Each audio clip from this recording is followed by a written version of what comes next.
கடவுள் கடவுள் நமது விருப்பத்திற்கும் எதிர்பார்ப்பிற்கும் மாறாக செயல்படுகிறார் என்று எப்போது நாம் நினைக்கின்றோமோ அப்போது அந்த கடவுளை மறுக்கவும் மறுதளிக்கவும் இகழவும் இழக்கவும் தயாராகிவிடுகின்றோம். ஒருவேளை அந்த கடவுள் மனிதனாக பிறந்து இந்த உலகிற்கு வந்தால் அந்த கடவுளை சிலுவையில் அறைந்து கொல்லவும் நாம் துணிந்து விடுகின்றோம். இயேசுவில் பிரியமான சகோதரிகளே சகோதரர்களே, தவக்காலத்தின் இறுதி கட்டமாக இந்த பரிசுத்த வாரத்தை இந்த குருத்து ஞாயிறு, பாடுகிற ஞாயிறு, பேஷன் சண்டே என்று நாம் ஆரம்பிக்கின்றோம். ஒரு நீளமான குறுத்தொலை பவனி, அப்புறம் ஆண்டோடைய பாடுகளுடைய வரலாறு, நீளமான வாசகம், இதெல்லாம் கேட்டு நமக்கு சோர்வாக இருக்குது இல்லையா? கால் வலிக்குதா? நீங்களாச்சும் உட்காந்துருக்கீங்க, நான் என்ன இருக்கேன். இந்த பவனியில் குறுத்தொலை ஏந்திட்டு வந்தே நமக்கு இப்படி டயர்டாகுது. இயேசுடைய பாடுகளுடைய வரலாறு கேட்டே நமக்கு இவ்வளோ டயர்டாகுது, வலிக்குது அப்படின்னா சிலுவையை சுமந்து கொண்டு அந்த இயேசுவிற்கு எப்படி இருந்திருக்கும்?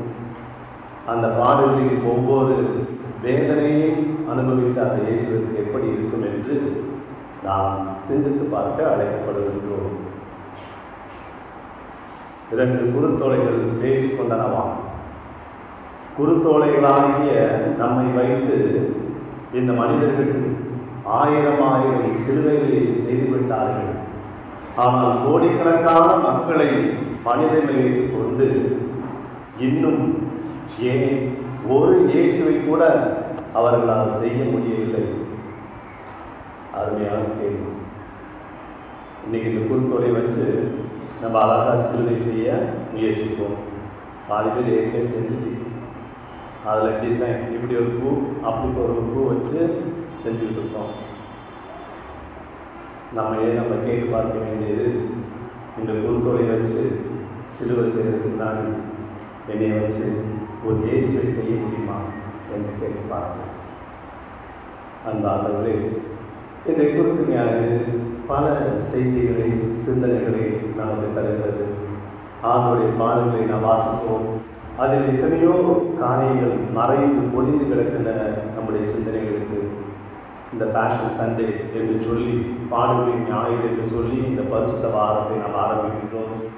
இந்த நாட்களில் நேரம் கிடைக்கும்போது நம்முடைய நற்செய்தி நூல்களில் ஆண்டோடைய பாடல்களில் வரலாறு எடுத்து நாம் வாசிப்போம். தனியாக, குழுவாக, குடும்பத்தில் வாசிப்போம். அதை சிந்திப்போம், தியானிப்போம். நிச்சயமாக இதனுடைய அருள் நமக்கு கிடைக்கும்.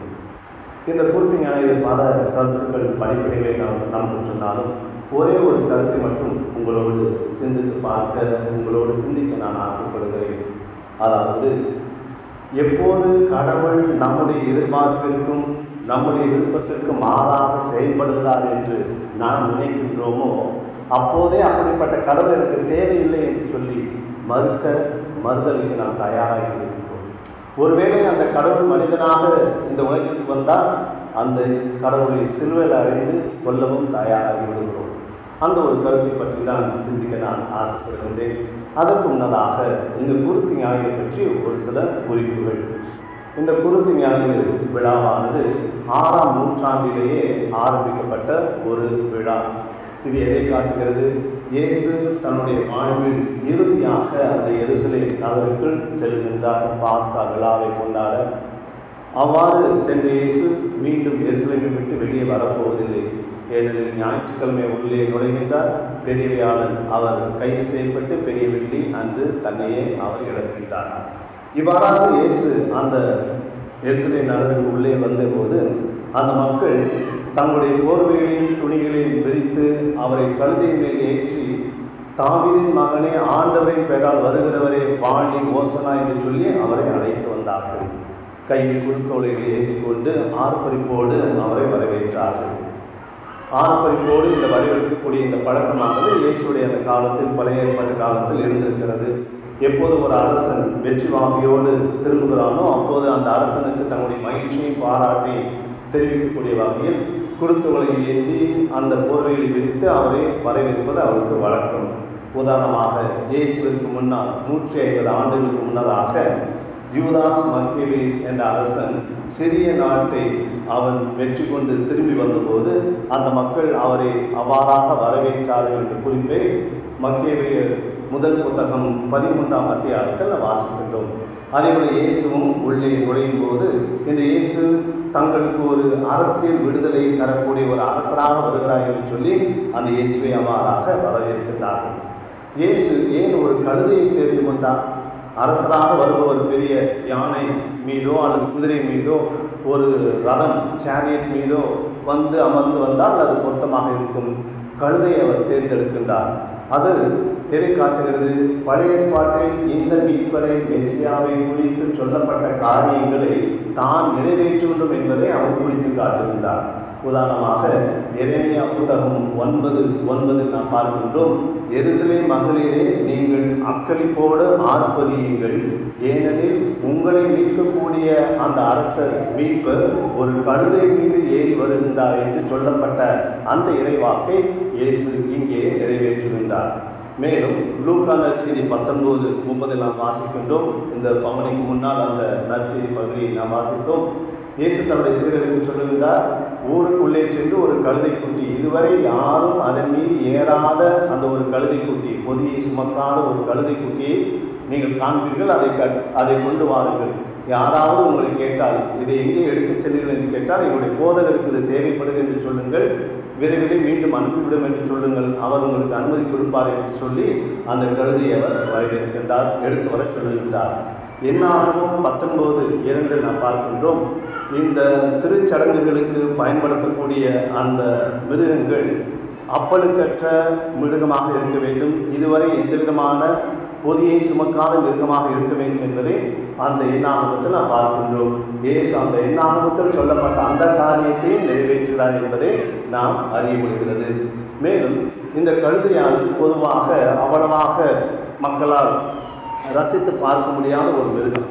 யானையை நம்ம பிரம்மாண்டமாக பார்ப்போம், குதிரையை பிரம்மாண்டமாக பார்ப்போம், சிங்கம் பிடரியெல்லாம் வைக்கிற பிரம்மாண்டமான மிருகம், காட்டு அரசு என்றெல்லாம் சொல்லுவோம். ஆனால் கழுதையை யாரும் அவ்வளவாக பெரிதாக பாராட்டுவதில்லை. இன்னும் சொல்ல போனால் மனிதனை திட்டுவதற்கு அந்த கழுதையை நாம் பயன்படுத்துகிறோம். அதை கழுதை ஒருவேளை இன்சல்ட் பண்ண மாதிரி இருக்கும், இருந்தாலும் ஏன் இப்படி கழுத மாதிரி இருக்கிற, ஏன் கழுத மாதிரி கத்துற அப்படின்னு சொல்லுவோம். அப்படிப்பட்ட மனிதனால் நிகழப்படக்கூடிய ஒரு மிருகத்தை அவர் இயேசு தேர்ந்தெடுத்தார் என்று சொன்னால், கடவுளுடைய பார்வையில் ஒவ்வொரு மிருகமும் அவருடைய படைப்பு, ஒவ்வொரு மிருகத்திற்கும் ஒவ்வொரு படைப்பிற்கும் அதற்கே ஒரு அழகு இருக்கிறது என்பதை கடவுள் உணர்கின்றார். ஆனால் நாம் உணரவில்லை. கடவுளின் சாயலால் படைக்கப்பட்ட மக்கள் மட்டுமல்ல, கடவுளால் படைக்கப்பட்ட மிருகங்களுக்கும் பறவைகளுக்கும் அந்த அழகு உண்டு, படைப்பாடு உண்டு என்பதை இயேசு காட்டுகின்றார். மேலும் இந்த தன்னுடைய பாடலின் வரலாற்றில் இந்த கழுதைக்கு ஒரு இடத்தை கொடுக்கின்றார். அதனால தான் இன்னைக்கு 2000 வருஷம் கழிச்சும் அந்த கழுதையை பற்றி பேசிக்கிட்டு இருக்கோம் இல்லையா? அந்த கழுதை இல்லாமல் இருந்திருந்தால் அந்த கழுதையை பற்றி நான் பேசியிருக்க மாட்டோம். இயேசு அந்த கழுதையை தேர்ந்தெடுக்கின்றார். G.K. செஸ்டர்டன் என்ற ஆங்கில கவிஞர் சொல்லுகின்றார், டாங்கி என்ற ஒரு கவிதை எழுதுகின்றார் கழுதை என்ற தலைப்பில். அவர் அந்த கழுதை பேசுவதாக அவர் சொல்லுகின்றார், மக்களே, நீங்கள் என்னை இகழ்ந்து பேசுகின்றீர்கள், ஆனால் இந்த உலகத்தை மீட்டு வந்த உங்கள் மீட்பர் என்னை தேர்ந்தெடுத்தார். என்னுடைய முதுகின் மீது அமர்ந்து அவர் உள்ளே நுழைந்தார். அப்போது மக்கள் ஆர்ப்பரித்தார்கள், தங்களுடைய மேலுடைகளை கீழே விரித்து வரவேற்றார்கள். அந்த சிறப்பு எனக்கு கிடைத்ததை நான் பெருமை கொள்கிறேன் என்று அந்த கழுதை சொன்னதாக அவர் சொல்லுவார். அன்பார்ந்த இந்த கழுதை ஒரு சாதாரண மிருகம் என்றாலும் அதற்கே உரிய ஒரு பங்களிப்பை கொடுத்திருக்கிறது. ஒருவேளை இது நம்மை சிந்திக்க அழைக்கிறது. இன்று திரு அவையில் நம்முடைய பங்கு, ஒருவேளை நாம் நினைக்கலாம், எனக்கு ஒரு திறமையும் கிடையாது, கையில் காசு இல்லை, எனக்கு நல்லா வாசிக்க தெரியாது, நல்லா பாட தெரியாது, நான் என்ன கோயிலுக்கு செய்ய போகிறது அப்படின்னு சொல்லி நம்ம தயங்கி நிற்கலாம். ஆனால் ஒவ்வொருவருக்கும் உரிய அவருடைய திறமைக்கு அவருடைய வசதி வாய்ப்புக்கு ஏற்ற பங்களிப்பை கொடுக்க வேண்டும் என்பதை இது நமக்கு குறித்து காட்டுகிறது. நம்முடைய அன்பியமாக இருந்தாலும் சரி, அல்லது பங்கு பேரவையாக இருந்தாலும் சரி, பங்கு நிதிக்குள் எந்த ஒரு இயக்கமாக இருந்தாலும் சரி, என்னால் இயன்றதை என்னுடைய திறமைக்கும் என்னுடைய சக்திக்கும் உட்பட்டு நான் அதை கொடுக்க தயாராக இருக்கின்றேனா என்று நம்மை சிந்திக்க அளிக்கக்கூடிய ஒரு நிகழ்வாக கூட நாம் இதை பார்க்கலாம். அன்பார்ந்தவர்களே, இவ்வாறாக இந்த குருத்து ஞானம் ஒரு பெரிய ஆழமான பல சிந்தனைகளை கொண்டிருக்கிறது. அதில் ஒரு குறிப்பிட்ட ஒரு கருத்து தான், அந்த மக்கள் எதிர்பார்த்தது போன்று இயேசு செயல்படவில்லை. எனவே தான் அந்த இயேசுவை அவர்கள் கொண்டு கூட துணிந்து விட்டார்கள். ஞாயிற்றுக்கிழமை அவர் எருசலேமில் நுழைந்த போது தங்களுக்கு அரசியல் விடுதலை கொடுக்க போகிறார் என்று எதிர்பார்த்த அவர்கள் அவ்வாறு அவர் கொடுக்க போகவில்லை என்று தெரிந்தவுடன் 2-3 நாட்களிலேயே அந்த இயேசுவை சிலுவையில் அறிந்து கொள்ளுங்கள் என்று சொல்லக்கூடிய மக்களாக மாறிவிட்டார்கள். காரணம், தாங்கள் எதிர்பார்த்த இயேசுவாக, தாங்கள் எதிர்பார்த்த ஒரு மீட்பராக, தாங்கள் எதிர்பார்த்த அரசியல் விடுதலை தரக்கூடிய ஒரு இயேசுவாக அவர் இல்லை என்பதற்காகத்தான். அவர்கள் ஏன் அவ்வாறு எதிர்பார்க்கல என்று சொன்னால் அதிலும் ஒரு யதார்த்தம் இருக்கிறது, நியாயம் இருக்கிறது. ஏன்? இயேசுவிற்கு முன்னால் ஏறக்குறைய 1000 ஆண்டுகளாக அந்த மக்கள் அடிமை மக்களாக வாழ்ந்திருந்தார்கள். கிமு 931 சாலமன் அரசருக்கு பின்னால் அந்த இஸ்ரேல் நாடானது 2 பகுதியாக பிளவுபட்டது. வடக்கே இஸ்ராயேல், தெற்கே யூதேயா பகுதியாக 2ஆக பிளவுபட்டு போய்விட்டது. இந்த 2 பகுதிகளுமே எதிரிகளால் அடிமைகளாக மாற்றப்பட்ட நிகழ்வுகளை நாம் தொடர்ந்து வரலாற்றில் பார்க்கின்றோம். கிமு 723 அந்த வடக்கே இருக்கக்கூடிய இஸ்ராயேல் பகுதியை அசிரிய நாடு அடிமையாக எடுத்து சென்று விட்டது. 586ஆம் ஆண்டு தெற்கே இருக்கக்கூடிய யூதேயா பகுதியை இந்த பாபிலோனியன் அரசாங்கம் அடிமைகளாக எடுத்து சென்று விட்டது. அதன் பிறகு தொடர்ந்து அலெக்சாண்டர் தி கிரேட், டாலமிஸ், செலுசிடிஸ், அஸ்மோனியன்ஸ் என்று பல நாடுகள் இந்த மக்களை அடிமைகளாக வைத்திருந்தார்கள். இயேசு வாழ்ந்த காலத்தில் ரோமையருக்கு அந்த பாலஸ்தீனர்கள் அடிமைகளாக இருந்தார்கள். கிமு 63 இந்த ரோமை அரசாங்கம் அந்த பகுதியை தங்களுடைய ஆளுகைக்கு கீழே கொண்டு வந்தது. அந்த ரோமை அரசுடைய பிரதிநிதியாகத்தான் ஆளுநர் பிலாத்து அங்கே நியமிக்கப்பட்டிருக்கிறார். ஆக இயேசுடைய காலத்தில் இவர்கள் ரோமையர்களுக்கு அடிமைகளாக இருந்திருக்கிறார்கள். இவ்வாறாக 1000 ஆண்டுகள் அடிமைகளாக வாழ்ந்த அவர்கள் ஒரு அரசியல் விடுதலை எதிர்பார்த்தது நியாயம்தான். ஆனால் இயேசு என்ன செய்தார்? இவர்களுக்கு அரசியல் விடுதலை கொடுப்பதை விட ஆன்மீக விடுதலை கொடுக்க வேண்டும் என்று அவர் நினைத்தார். இன்னர் லிபரேஷன், உள்ளார்ந்த விடுதலை. அந்த உள்ளார்ந்த விடுதலை இவர்களுக்கு இருந்தது என்று சொன்னால் இறைவனுக்கு உகந்த மக்களாக இவர்கள் வாழ முடியும். இந்த ஆன்மீக விடுதலை, உள்ளார்ந்த விடுதலை ஏதோ அடக்கி ஆளப்படக்கூடிய இந்த மக்களுக்கு மட்டுமல்ல, அவர்களை அடக்கி ஆளக்கூடிய தலைவர்களுக்கும் தேவை என்பதை இயேசு உணர்ந்திருந்தார். அப்படிப்பட்ட உள்ளார்ந்த விடுதலை, ஆன்மீக விடுதலை அந்த தலைவர்களுக்கு இருந்தது என்று சொன்னால் இவர்களை அடக்கி ஆள மாட்டார்கள். அதே போல அந்த உள்ளார்ந்த விடுதலை இந்த மக்களுக்கு இருந்தது என்று சொன்னால் இவர்கள் இறைவனுக்கு உகந்த மக்களாக வாழ்வார்கள் என்று சொல்லி அந்த உள்ளார்ந்த விடுதலை கொடுக்க, ஆன்மீக விடுதலை கொடுக்க அவர் முடிவு செய்து விட்டார். அந்த முடிவை இந்த மக்கள் ஏற்றுக்கொள்ள மறுத்துவிட்டார்கள். ஆக எப்போது நம்முடைய எதிர்பார்ப்புக்கு மாறாக கடவுள் செயல்படுத்தார் என்று நாம் நினைக்கின்றோமோ அப்போது அந்த கடவுளை மறுதளிக்கவும் மறுக்கவும் தயாராகி விடுகின்றோம். இன்று அப்படிப்பட்ட அந்த உள்ளார்ந்த விடுதலை இல்லாததால் தான் இன்று எத்தனையோ காரியங்கள், எத்தனையோ பிரச்சனைகளில் நம்முடைய தனிப்பட்ட வாழ்விலும் சரி, குடும்ப வாழ்விலும் சரி, ஒட்டுமொத்த சமுதாயத்திலும் உலகத்திலும் நாம் பார்க்கின்றோம். இந்த உலக நாடுகளை எடுத்துக் கொள்ளுங்கள். அந்த உள்ளார்ந்த ஆன்மீக விடுதலை இல்லாததால் தான் மற்ற நாடுகள் மீது போர் தொடுத்து அவர்களை அடக்கி ஆள வேண்டும், தங்களுடைய அதிகாரத்தை, தங்களுடைய படைபலத்தை காட்ட வேண்டும் என்று சொல்லி அவர் துடித்துக் கொண்டிருக்கிறார்கள். உள்ளார்ந்த ஆன்மீக விடுதலை இருந்தது என்று சொன்னால் அவர்கள் இறைவனுக்கு உகந்த மக்களாக மனித நேயத்தோடு, சமாதானத்தோடு, அமைதியோடு, மனித மாணவோடு வாழ அவர்கள் முடிவு செய்திருப்பார்கள். அந்த உள்ளார்ந்த விடுதலை அவர்களுக்கு இல்லாமல் போய்விட்டது. உள்ளார்ந்த விடுதலை இல்லாத போது நம்முடைய இதயம் கடினமாகி விடுகிறது. இதயம் கடினமாகும் போது நம்முடைய கண்கள் மறைக்கப்படுகின்றன. கண்கள் மறைக்கப்படும் போது கடவுளின் சாயலில் படைக்கப்பட்ட மக்களை மறந்து விடுகின்றோம். ஏன்? அந்த மக்களை படைத்த கடவுளையும் நாம் மறந்து விடுகின்றோம். இந்த உள்ளார்ந்த விடுதலை இல்லாத போது நம்முடைய பாவ நாட்டங்கள் இன்னும் அதிகமாகிறது. நம்முடைய சுயநல சிந்தனைகள், போக்குகள் அதிகமாகிறது. நம்முடைய வாழ்க்கையில் தவறான முடிவுகளை எடுக்கின்றோம். ராங் ப்ரையாரிட்டிஸ் என்று ஆங்கிலத்தில் சொல்வார்கள். ஒவ்வொருவருக்கும் வாழ்க்கையில் எது முக்கியம் என்ற ஒரு கருத்து இருக்கிறது. ஆனால் இதுதான் வாழ்க்கையில் உண்மையிலேயே முக்கியமா என்ற ஒரு தெளிவு அங்கே இல்லாமல் போய்விடுகிறது. இந்த உள்ளார்ந்த விடுதலை இல்லாத போது முக்கியமில்லாத காரியங்களை முக்கியம் நினைக்கின்றோம், முக்கியமான காரியங்களை முக்கியம் அல்ல என்று நாம் தவறான முடிவுக்கு வந்திருக்கின்றோம். அதற்கு காரணம் இந்த உள்ளார்ந்த விடுதலை இல்லாததால் தான். இந்த உள்ளார்ந்த விடுதலை இல்லாத போது எதை செய்ய வேண்டும் நினைக்கின்றோமோ அதை செய்ய இயலாமல் போய்விடுகிறது. எதை செய்யக்கூடாது என்று நினைக்கின்றோமோ அதை தான் செய்கிறோம். அதை ஒத்துக்கிறீங்களா? உங்கள் வாழ்க்கையில் நிறைய மாதிரி பார்க்குறீங்களா? எதை செய்யணும்னு நம்ம நினைக்கிறோமோ அதை செய்ய முடியல. நல்லா சமைக்கணும்னு தான் நினைக்கிறோம், ஆனால் முடியறது இல்லை. வீட்டில் ஆண்கள் சாப்பாட்டில் குறை சொல்லாமல் சாப்பிட்டு நினைக்கிறோம், ஆனால் முடியல. நானும் பிரசன்ட் சின்னதாக தான் வைக்கணும்னு நினைக்கிறேன், ஆனால் முடியல. நீங்களும் பிரசன்ட்டை தூங்காமல் கேட்கணும்னு நினைக்கிறீங்க, ஆனால் முடியல. சிலுவை செய்யக்கூடாதுன்னு தான் நினைக்கிறோம், ஆனால் சிலுவை செஞ்சுட்டு தான் இருக்கும். இப்படி தான் வாழ்க்கை. எதை செய்யணும்னு நினைக்கிறோமோ அதை செய்ய முடியவில்லை. எதை செய்யக்கூடாது என்று நினைக்கின்றோமோ அதை செய்து விடுகிறோம். இதை நான் மட்டும் சொல்லவில்லை.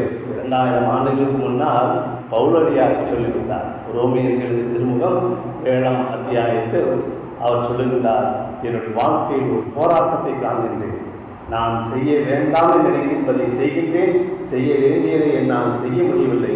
இந்த ஒரு போராட்டத்திற்கு ஆளாகினேன் என்று சொன்னார். அன்பார்ந்தவர்களே, நம்முடைய வாழ்க்கையில் இறைவன் கொடுக்கக்கூடிய அந்த உள்ளார்ந்த விடுதலை இல்லை என்று சொன்னால் இந்த போராட்டம் இருந்து கொண்டுதான் இருக்கும். அந்த போராட்டத்தில் தோல்வியை கண்டு கொண்டுதான் இருப்போம். இறைவன் கொடுக்கக்கூடிய அந்த உள்ளார்ந்த விடுதலை இருக்கும்போது தான் இந்த போராட்டத்தில் வெற்றி காண முடியும். இறுதியாக ஒரு நிகழ்ச்சி, ஒரு குடும்பத்தில் ஒரு சின்ன பாப்பா, 7 வயசு 8 வயசு பாப்பா இருக்கு. அவங்க அம்மா சொல்லியிருக்காங்க, சர்க்கரையெல்லாம் சாப்பிடக்கூடாது, சீனி இல்லை, சுகர் சாப்பிடக்கூடாது. எல்லா அம்மாவும் தான் சொல்லுவாங்க. யாராச்சும் சொல்லியிருக்காங்களோ உங்கள் அம்மா வீட்டில்? உங்கள் வீட்டில் அம்மா சொல்லியிருக்காங்களா சர்க்கரை நிறைய சாப்பிட்டுட்டு? ஏன் சர்க்கரை தீர்ந்து? அதனாலயா சர்க்கரை நிறைய சாப்பிட்டா உங்களுக்கு பல்லு சொத்தை ஆயிடும், தீங்கு என்று சொல்லியிருக்காங்க. அதே மாதிரி தான் அந்த வீட்டில் அந்த அம்மாவும் சொல்லியிருக்காங்க, பாப்பாட்ட சர்க்கரை திங்கக்கூடாது. அது கிச்சன்லேருந்து வந்திருக்கு, அம்மா பார்த்துக்காங்க, உள்ள சர்க்கரை திங்கியா இல்லையா? இல்லையே, போய் சொல்லாது, உதட்ட பாரு சர்க்கரை ஒட்டிருக்கு. அப்போ அந்த கோப்பை தொடச்சிட்டு கொஞ்சம் சர்க்கரை, ஆமாம் கொஞ்சோண்டு தின்னேன், உனக்கு திங்கக்கூடாதுன்னு சொல்லியிருங்க, திங்காது போ, உனக்கு அது கேட்குது, வயிற்றில் பூச்சி வரும், பல்லு குட்டி போயிடும், திங்காது போயிருக்கு. அடுத்த நாள் கிச்சன்லேருந்து வருது, அம்மா கேட்குறாங்க, சர்க்கரை திங்கியா இல்லையா? என்ன சர்க்கரை தின்னீங்க பாரு, வாயில் சர்க்கரையே இல்லை, நாங்கள் திங்கிறியே, போய் சொல்லாத. அந்த சின்ன ஸ்டூலை நான் அங்கே வச்சுருந்தேன், நீ இழுத்து போட்டு இங்கே அலமாக ஏறதுக்காக அந்த ஸ்டூலை இங்கே போட்டுருக்கேன், சர்க்கரை திங்கியா இல்லையா? ஆமாம் கொஞ்சோண்டு தின்னேன்.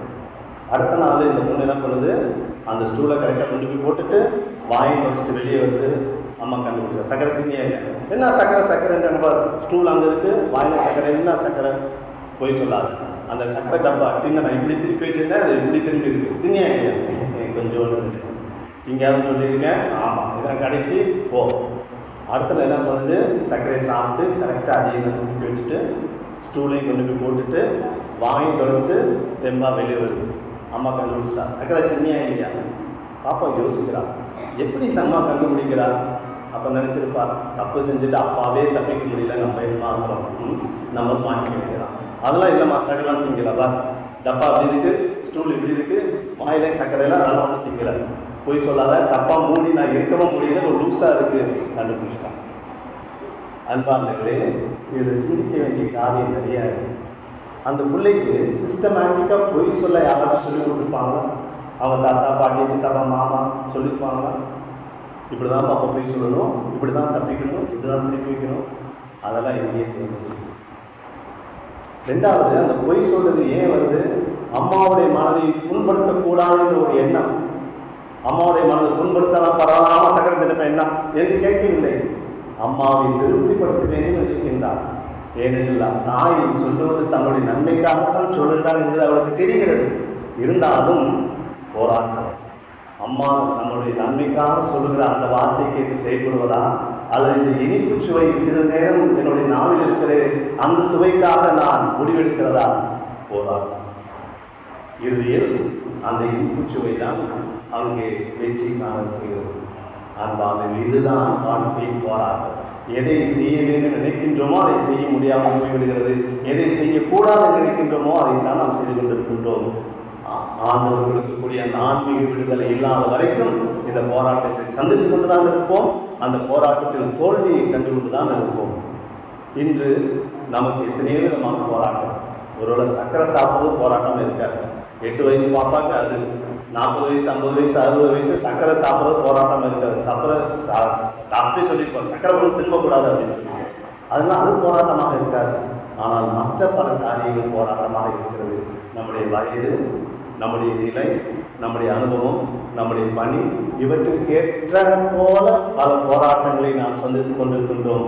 அந்த ஆன்மீக போராட்டத்தில் நாம் விடுதலை பெற வேண்டும் என்று சொன்னால் கடவுள் கொடுக்கக்கூடிய அந்த உள்ளார்ந்த விடுதலை, ஆன்மீக பலம், உயிர்த்துணர்ந்தக்கூடிய முடிவெடுக்கக்கூடிய அந்த ஞானம், இவையெல்லாம் நமக்கு வேண்டும் என்பதை குறித்து காட்டுவதுதான் ஒரு பொருத்து ஞானம். எனவேதான் எப்போது கடவுள் நம்முடைய விருப்பத்திற்கும் நம்முடைய எதிர்பார்ப்பிற்கும் மாறாக செயல்படுகிறார் என்று நாம் நினைக்கின்றோமோ, அப்போது அந்த கடவுளை மறுக்கவும் மறுதலிக்கவும் துணிந்து விடுகின்றோம். ஒருவேளை அந்த கடவுள் மனிதனாக பிறந்தால் அந்த கடவுளை சிலுவையில் ஏற்றி கொன்றுவிடவும் தயாராக இருக்கிறோம். சிந்தித்து பார்ப்போம்.